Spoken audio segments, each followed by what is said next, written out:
ઘણો સમય થઈ ગયો છે અને રાતના અરે નગરજતામાં જવાનું છે તો ચાલો પ્રધાનજી આજે આપણે નગરજતામાં જઈએ. હા ચાલો. આજે રાજા ન તોર દોના બંને ચાલે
આવે તમે સારા સત્તા લઈ કોઈ કામે જતા લાગે છે તો અમારા આગળ ભીડે પાછા કેમ પડે?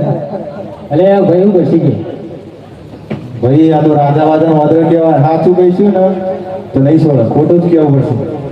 ખોટું કહી દે એ કોસ કડાઈ ભૂલ્યા પડોજી, કોસ કડાઈ ભૂલ્યા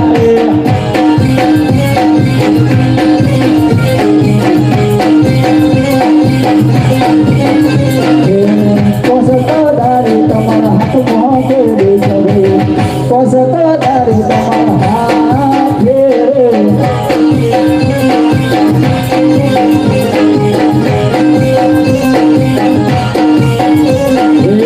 નારી નો છોકરો ભૂલ્યા પડો નથી.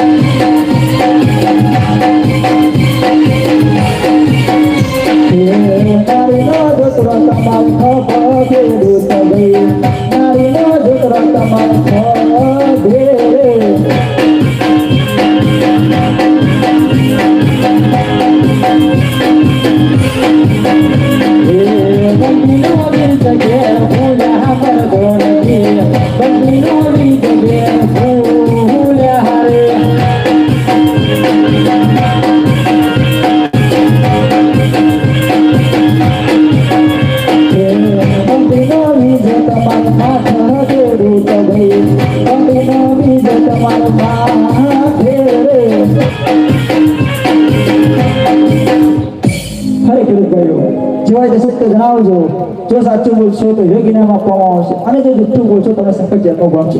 અરે ચાલુ પણ આપવામાં આવશે ખેડૂતભાઈઓ જેવાય તો સત્ય જણાવજો. અરે પ્રધાનજી કામ આજે ખુરદો નહીં લાગે ને ના ના છડે ખોટું નહીં લાગે જેવાય તો સત્ય જણાવજો વીરા. કે આજે નગરીના લોકો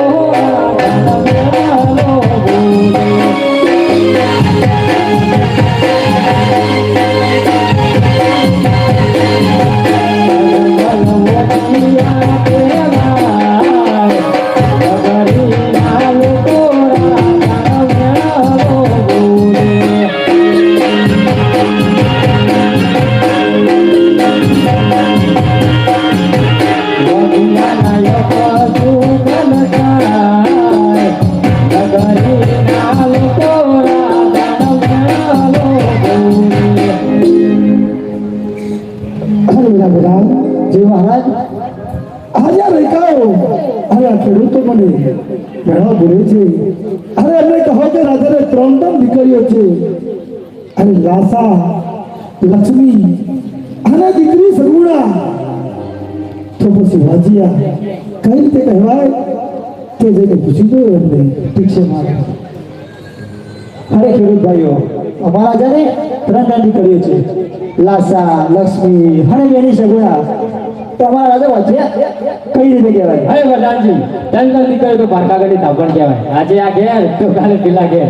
જો તમારી રાજકારણી સંભાળવા અમારા જેવું મરદ મુસાળ ન હોય તો તમારી રાજકારણીને તાળો વાગે તાળો. અરે વીરા પ્રધાન જી મહારાજ. આજે ખેડૂતની પણ વાત સાચી છે. અરે દીકરી તો પંખીનો માળો કહેવાય. કાલે કોકો આવે નીકળી જાય. અને તો કોઈ સારું નામ આપો અને વાવણી કરવા દેવાનું કહો. ઠીક છે મહારાજ. અરે ખેડૂતભાઈઓ હવે તમારે યોગ્ય નામ અને સારા સકાળની વાવણી કરવા જજો. એ સારા સકન લઈને હારા ખેડૂત ભાઈ સારા